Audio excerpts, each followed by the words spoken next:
Morning दोस्तों, मैं Gautam Singh Gokul classes में आप सभी का स्वागत करता हूं। प्रकाश का अपवर्तन चैप्टर 2। प्रकाश का अपवर्तन। अपवर्तन क्या है? रिफ्रैक्शन। एक माध्यम से दूसरे माध्यम में जाने पर प्रकाश के वेग में परिवर्तन की घटना को प्रकाश का अपवर्तन कहते हैं। मतलब एक माध्यम से दूसरे माध्यम में जाने पर प्रकाश के वेग में परिवर्तन की घटना को प्रकाश का अपवर्तन कहते हैं। अपवर्तन का कारण। प्रकाश के अपवर्तन का कारण है भिन्न भिन्न माध्यमों में प्रकाश के वेग का भिन्न भिन्न होना। माध्यम के प्रकार। माध्यम दो प्रकार के होते हैं, विरल माध्यम, सघन माध्यम।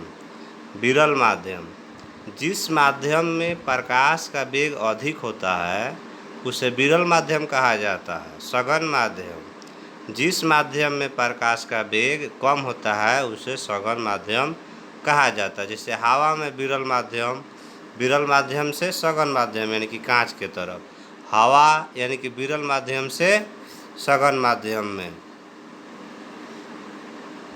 आपतित किरण, दूसरे माध्यम की तरफ गमन करने वाली प्रकाश की किरण को आपतित किरण कहते हैं।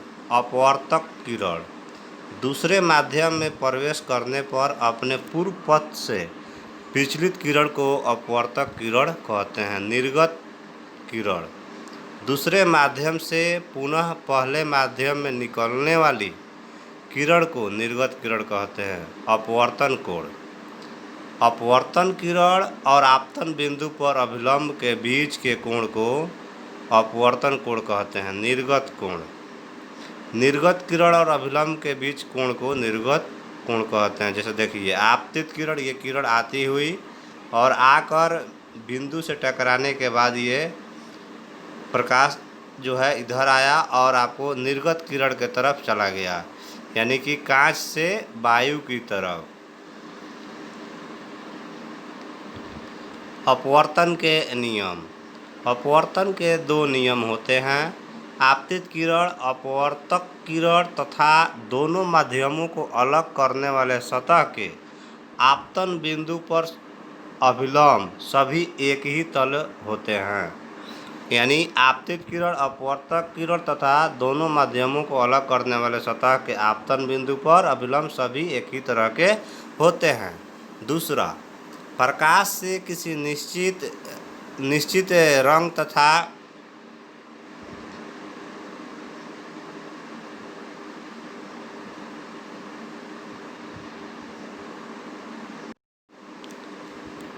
प्रकाश से किसी निश्चित रंग तथा निश्चित माध्यमों के युग्म के लिए आपतन कोण की ज्या तथा अपवर्तन कोण की ज्या का अनुपात उन दोनों माध्यमों के बीच दोनों माध्यमों के लिए एक नियतांक होता है। इस नियम को स्नेल अपवर्तन का नियम कहते हैं। यदि आपतन कोण तथा अपवर्तन कोण r हो तब अपवर्तन के दूसरे नियम अर्थात स्नेल के नियम से sine i by sine r equal to नियतांक होता है।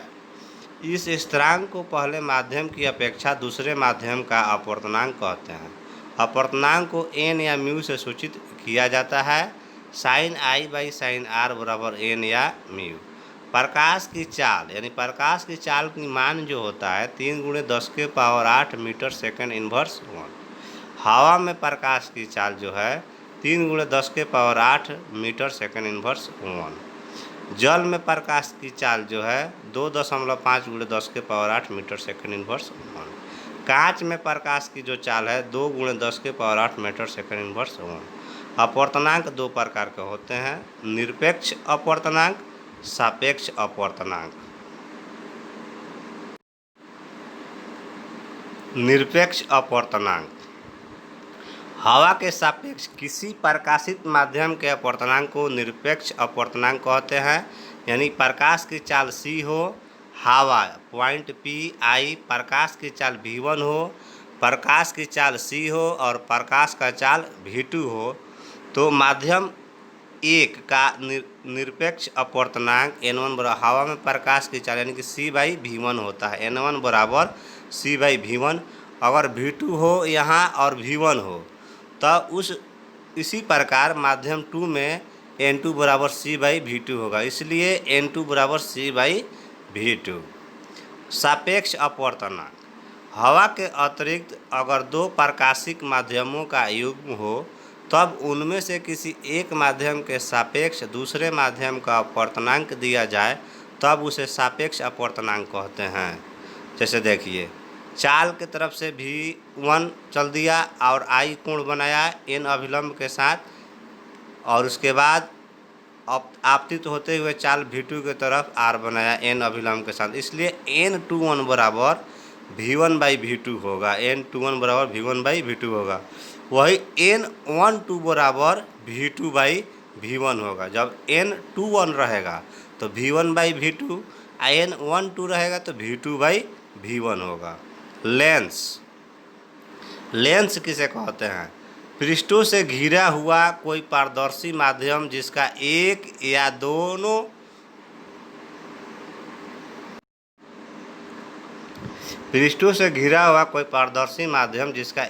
दोनों पृष्ठ वक्र हो लेंस कहलाता है। यदि वक्र सतह गोलीय हो तो यह गोलीय लेंस कहा जाता है। लेंस के प्रकार। लेंस के सतहों के प्रकृति के अनुसार लेंस दो भागों में बांटा गया है, उत्तल लेंस, अवतल लेंस। उत्तल लेंस उसे कहते हैं जो किनारों पर पतला तथा बीच में मोटा हो, उसे उत्तल लेंस कहते हैं। उत्तल लेंस के 3 भागों में बांटा गया है, उभयोतल लेंस, समयोतल लेंस, अवतल लेंस। अवतल लेंस उसे कहते हैं जो किनारे पर मोटा तथा बीच में पतला हो, उसे अवतल लेंस कहते हैं। अवतल लेंस को 3 भागों में बांटा गया है, उभय अवतल लेंस, समतल अवतल लेंस, उत्तल अवतल लेंस। लेंस संबंधित प्रमुख पद। प्रकाशीय केंद्र। लेंस के अंदर स्थित वह बिंदु जिससे गुजरने वाली प्रकाश की किरण बिना विचलन के बाहर निकलती है या आपतित किरण के समानांतर निकलती है, उसे प्रकाशीय केंद्र कहते हैं। वक्रता केंद्र। लेंस की वक्र सतह जिस गोले से बनी होती है उसे गोले के केंद्र को लेंस का वक्रता केंद्र कहते हैं। लेंस में 2 वक्रता केंद्र होते हैं, C1 और C2। प्रधान अक्ष। लेंस के वक्रता केंद्रों से गुजरने वाली सरल रेखा को प्रधान अक्ष कहते हैं। द्वारक। गोलीय लेंस की वृत्ताकार भाग का प्रभाव व्यास का द्वारक कहलाता है। मुख्य फोकस। लेंस के मुख्य अक्ष के समानांतर आपतित किरण लेंस से अपवर्तन के बाद इस बिंदु पर अभिसारित होती है या जिस बिंदु से आती हुई मालूम पड़ती है उस बिंदु को लेंस का मुख्य फोकस कहते हैं। लेंस में 2 फोकस होते हैं, इसे f से सूचित किया जाता है। फोकस दूरी को छोटा f से सूचित किया जाता है और लेंस के प्रकाशीय केंद्र और मुख्य फोकस के बीच की दूरी को फोकस दूरी कहते हैं। लेंस से प्रतिबिंब बनाना। उत्तल लेंस में कैसा प्रतिबिंब बनेगा? जब वस्तु अनंत पर हो तो यह प्रतिबिंब वास्तविक उल्टा तथा बहुत छोटा होता है, फोकस पर प्रतिबिंब बनता है। जब वस्तु 2f तथा अनंत दूरी के बीच में हो तो फिगर इस तरह से बनेगा। यह प्रतिबिंब वास्तविक उल्टा वस्तु से छोटा होता है। जब वस्तु 2f दूरी पर हो तो आपका इस तरह से फिगर बनेगा और प्रतिबिंब वास्तविक उल्टा तथा वस्तु के बराबर होता है। जब वस्तु f तथा 2f के बीच हो तब आपको यह प्रतिबिंब वास्तविक उल्टा तथा वस्तु से बड़ा बनेगा। जब वस्तु प्रथम मुख्य फोकस पर हो तो यह प्रतिबिंब वास्तविक उल्टा तथा वस्तु से बहुत बड़ा बनेगा। जब वस्तु प्रथम मुख्य फोकस तथा प्रकाशीय केंद्र के बीच हो यह प्रतिबिंब आभासी तथा वस्तु से बड़ा होता है और सीधा होता है। उत्तल लेंस द्वारा बना प्रतिबिंब का सारणी देखिए। अनंत पर हो तो द्वितीय मुख्य फोकस पर वास्तविक उल्टा बहुत छोटा। अनंत और 2f के बीच हो तो लेंस के दूसरी ओर f और 2f के बीच वास्तविक उल्टा वस्तु से छोटा। 2f पर हो तो लेंस के दूसरी ओर और 2f पर बनेगा वास्तविक उल्टा वस्तु के बराबर।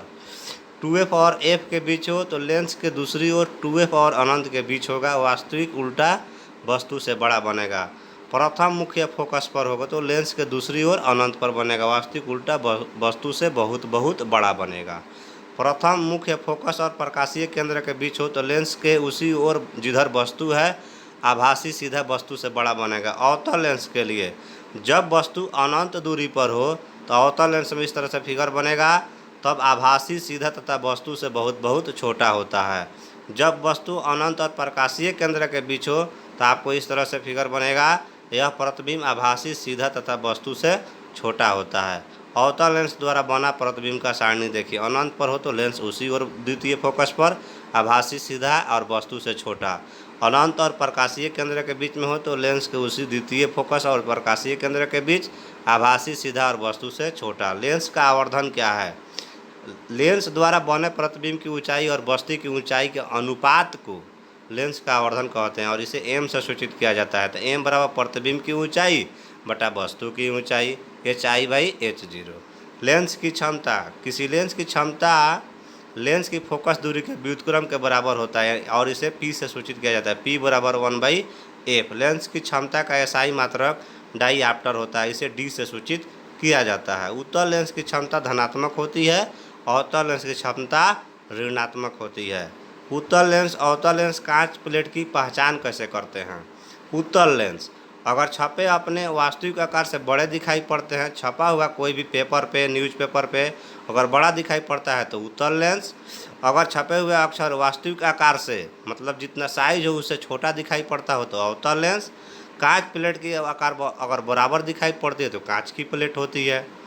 लेंस के चिन्ह की प्रॉपर्टी, वस्तु की दूरी u हमेशा ऋणात्मक होती है, प्रतिबिंब की दूरी धनात्मक वास्तविक उल्टा हो तो, और ऋणात्मक जब आभासी और सीधा हो तो। फोकस दूरी उत्तल लेंस में धनात्मक, अवतल लेंस में ऋणात्मक होती है। वस्तु की ऊंचाई, प्रतिबिंब आभासी हो तो धनात्मक, वास्तविक हो तो ऋणात्मक। प्रतिबिंब की ऊंचाई, प्रतिबिंब आभासी हो तो धनात्मक, वास्तविक हो तो ऋणात्मक। आवर्धन, प्रतिबिंब आभासी हो तो धनात्मक, जब प्रतिबिंब वास्तविक हो तो ऋणात्मक होता है। आप